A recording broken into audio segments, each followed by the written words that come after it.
কাকিমা কথা বলবে দে। হ্যাঁ কাকিমা বলো। আরে আমি তো বলি বারবার আসবো আসবো, ও আমাকে বারণ করে দেয় যে এত বেশি আসিস না আমার বাড়িতে। তুমি জানো আমি তোমার হাতের মাংসটা কত ভালো খাই। ঠিক আছে আমি কালকে চলে আসবো। হ্যাঁ। কি বলিস, কি করে হলো?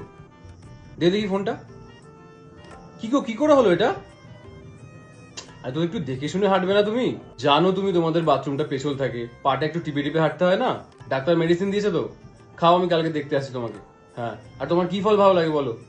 মৌসুম্বি? ঠিক আছে আমি কালকে মৌসুম্বি নিয়ে আসবো, রেস্ট করো। হুম। একটু তোর মাকে দে তো। হুম।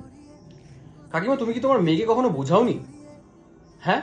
ওর মাথায় একটা ফোঁটা বুদ্ধি নেই। মাঝে মাঝে আমি ওকে বলি নিজের মাকে দেখ আর তোকে দেখ, কোথাও না কোথাও গিয়ে কিছু একটা কাণ্ড ঘটিয়েই আসবে। এই দেখো আজকে কলেজে গেছিল, কার সাথে একটা ঝগড়া করে এসেছে। তুমি এত ভালো, কারোর সাথে কোনো ঝগড়া নেই, ঝামেলা নেই, আর তোমার মেয়েটাকে দেখো। তুমি জানতে না ওর কলেজে ঝগড়া হয়েছে?